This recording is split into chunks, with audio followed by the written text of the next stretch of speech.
नमस्कार विद्यार्थी मित्रों, स्वागत है आप सभी का हिंदी गुजराती ऐसे में। आज हम लिखेंगे हिंदी निबंध लेखन भारतीय चुनाव प्रणाली पर। तो चलिए लिखते हैं। लोकतंत्र में चुनाव जनता को राजनीतिक शिक्षा देने का विश्वविद्यालय है। मानव समुदाय एवं शासन व्यवस्था की अवधारणाओं पर गौर करने से यह स्पष्ट हो जाता है कि जवाहरलाल नेहरू का यह कथन बिल्कुल सही है। चुनाव व्यवस्था को प्रजातंत्र का मूल कहा जा सकता है। इसके बिना प्रजातंत्र के लाभ से वंचित रह जाती है। प्रजातांत्रिक शासन में राज्य की अपेक्षा व्यक्ति को अधिक महत्व दिया जाता है। राज्य व्यक्ति के विकास के लिए पूर्ण अवसर प्रदान कराता है। जिस तरह व्यक्ति और समाज को अलग करके दोनों के अस्तित्व की कल्पना नहीं की जा सकती, ठीक उसी प्रकार प्रजातांत्रिक शासन व्यवस्था में प्रजा और सरकार को अलग अलग नहीं देखा जा सकता। अतः प्रजातंत्र में चुनाव अत्यंत महत्वपूर्ण है। भारत ने भी स्वतंत्रता के बाद प्रजातांत्रिक व्यवस्था को स्वीकृति प्रदान की। इसी के साथ जनता को एक निश्चित अंतराल के बाद अपने प्रतिनिधियों को चुनने का अधिकार मिला।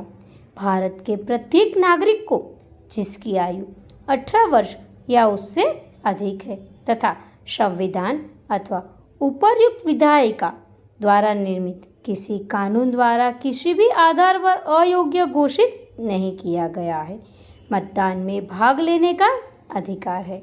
वयस्क मताधिकार के आधार पर भारत में पहला आम चुनाव वर्ष 1951-52 में हुआ। पहले मतदान करने की न्यूनतम आयु सीमा 21 वर्ष थी।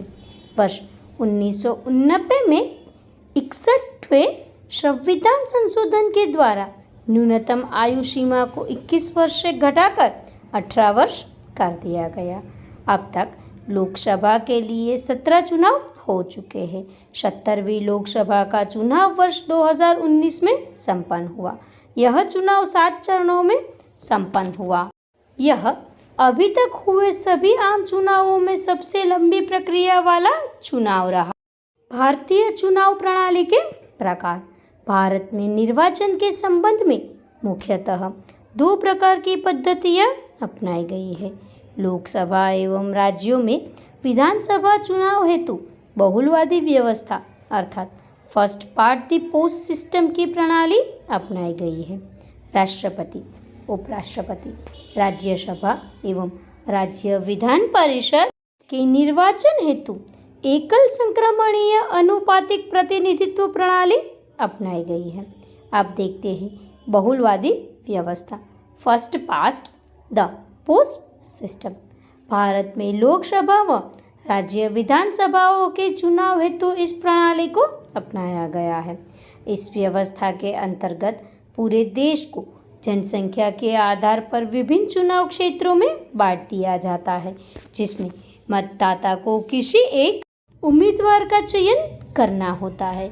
जिस उम्मीदवार का सबसे अधिक मत प्राप्त होते हैं, भले ही वे डाले गए कुल मतों के आधे से कम ही क्यों ना हो, विजयी घोषित किया जाता है। इस पद्धति में सरकार के गठन का अवसर उस दल या दल समूह को प्रदान किया जाता है जिससे बहुमत के आधार पर जनादेश मिला हो। इस प्रणाली की मुख्य त्रुटि यह है कि इसमें केवल तुलनात्मक बहुमत का ध्यान रखा जाता है, क्योंकि अधिकांश मुकाबले बहुकोणीय कई प्रत्याशियों के बीच होते हैं। अतः कई बार किसी चुनाव क्षेत्र में पड़े मतों का 30 से 40% मत पाने वाला प्रत्याशी भी विजेता घोषित कर दिया जाता है तथा कोई दल जिसे अल्पसंख्या में मत प्राप्त हुए हैं वो भी अधिकांश सीटें जीत सकता है। एकल संक्रमणीय अनुपातिक मत प्रणाली। एकल संक्रमणीय अनुपातिक मत प्रणाली सिंगल ट्रांसफरेबल वोट सिस्टम को भारत में राष्ट्रपति, उपराष्ट्रपति, विधानसभा व राज्य Vidhan Parishad, state legislative council के लिए चुनाव हेतु प्रयोग किया जाता है।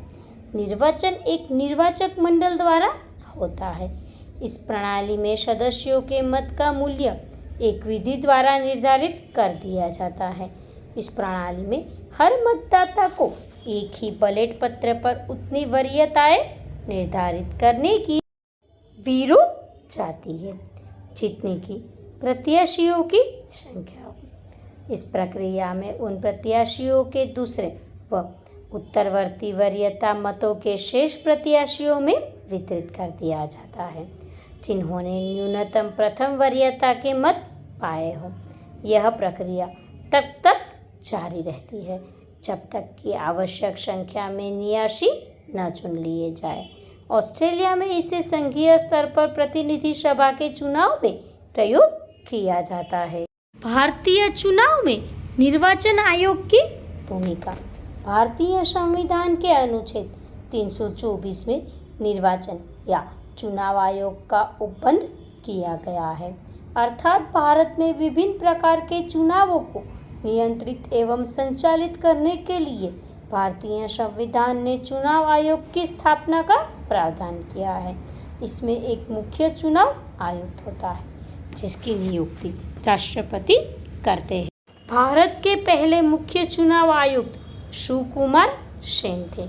चुनाव को नियंत्रित एवं संचालित करने के लिए यह आयोग चुनाव क्षेत्रों की परिसीमित मतदाता सूचियों तैयार करना, विभिन्न राजनीतिक दलों को मान्यता प्रदान करना, राजनीतिक दलों को चुनाव चिन्ह प्रदान करना, चुनाव की व्यवस्था करना, राजनीतिक दलों के लिए आचार संहिता तैयार करना जैसे कार्य संपन्न करता है।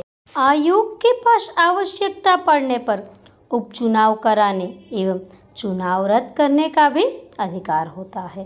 निर्वाचन आयोग चुनाव याचिकाओं के संबंध में सरकार को परामर्श देने का कार्य भी करता है।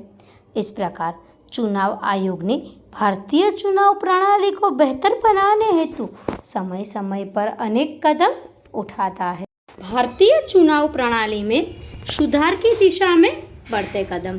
पहले चुनाव में बैलेट पेपर एवं बैलेट बॉक्स का प्रयोग किया जाता था। प्रौद्योगिकी में विकास के बाद चुनाव को भ्रष्टाचार से मुक्त कर इसे अधिक विश्वसनीय बनाने के उद्देश्य से इलेक्ट्रॉनिक मतदान मशीनों ईवीएम का प्रयोग आम चुनावों में होने लगा। इसके लिए वर्ष 1989 में संविधान संशोधन करना पड़ा। इलेक्ट्रॉनिक मतदान मशीनों का प्रयोग नवंबर 1998 में विभिन्न निर्वाचन क्षेत्रों राजस्थान, मध्य प्रदेश एवं दिल्ली के चुनावों में पहली बार किया गया। वर्ष 2004 में 14वीं लोकसभा के चुनाव में पूरे भारत में इस मशीन का प्रयोग किया गया। अब पूरे भारत में निर्वाचन के लिए इसी मशीन का प्रयोग किया जाता है। ईवीएम मशीन में प्रत्येक उम्मीदवार के नाम के सामने उसकी पार्टी का चुनाव चिन्ह होता है, जिससे मतदाता को अपने प्रतिनिधि के चुनाव में सुविधा होती है।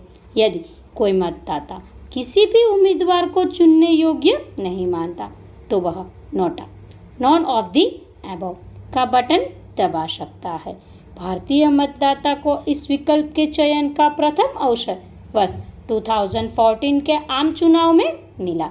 वर्ष 2015 में बिहार विधानसभा चुनाव में मतदान की निगरानी के लिए ड्रोन तकनीक का इस्तेमाल किया गया। साथ ही पारदर्शी और विश्वसनीय निर्वाचन हेतु ई-विजन 2020 का विचार भी प्रस्तुत किया गया। वर्ष 2019 के आम चुनाव में पहली बार ईवीएम वोटिंग मशीन के साथ VVPAT voter verifiable paper audit roll का प्रयोग किया गया।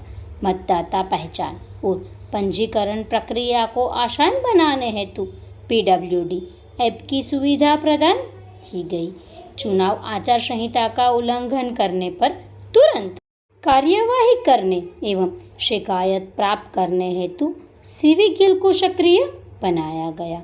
इसके साथ ही लोकतंत्र तथा चुनाव के महत्व को विद्यार्थियों के बीच प्रसारित करने हेतु ई-लर्निंग, निर्वाचन जागरूकता और लोकतंत्र एक महत्वपूर्ण पहल की शुरुआत की गई। इस प्रकार मतों की तीव्र मतगणना, टोटलाइजर मशीन का प्रयोग, चुनाव में फ्लाइंग स्क्वाड का गठन आदि समय समय पर भारतीय चुनाव आयोग द्वारा सुधारवादी प्रयास किए जाते रहे हैं। भारतीय चुनाव प्रणाली के समक्ष चुनौतियाँ। वर्ष 2017 में चुनाव प्रक्रिया में पारदर्शिता की जरूरत को महसूस करते हुए भारत में हाइब्रिड चुनाव प्रणाली की चर्चा आरंभ हुई, जिसमें प्रतिनिधित्व को अधिक दक्ष तथा क्षमतापूर्ण बनाया जा सके। हाइब्रिड प्रणाली एक ऐसी निर्वाचन प्रणाली को संदर्भित करती है जिसमें एक से अधिक निर्वाचन प्रणालियों को सकारात्मक विशेषताओं में शामिल करते हुए दो प्रणालियों को एक ही प्रणाली में मिला दिया जाता है। इसे हाइब्रिड निर्वाचन प्रणाली कहा जाता है। वर्ष 2017 में सर्वोच्च न्यायालय ने राजनीतिज्ञों पर चल रहे आपराधिक मामलों की सुनवाई के लिए फास्ट ट्रैक कोर्ट की स्थापना का आदेश दिया। राजनीति में बढ़ते अपराधीकरण के संदर्भ में 14 फरवरी 2020 को सर्वोच्च न्यायालय ने सभी राष्ट्रीय तथा क्षेत्रीय राजनीतिक दलों को आपराधिक पृष्ठभूमि वाले उम्मीदवारों की सूची दल की वेबसाइट के साथ सोशल मीडिया व अन्य सार्वजनिक मंचों पर साझा करने का आदेश दिया।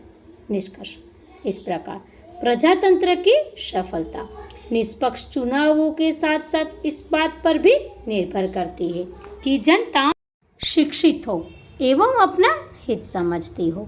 जनता अशिक्षित होने की स्थिति में स्वार्थी लोग धर्म, जाति, भाषा, क्षेत्र इत्यादि के आधार पर लोगों को दिग्भ्रमित कर क्षमता में आ सकते हैं।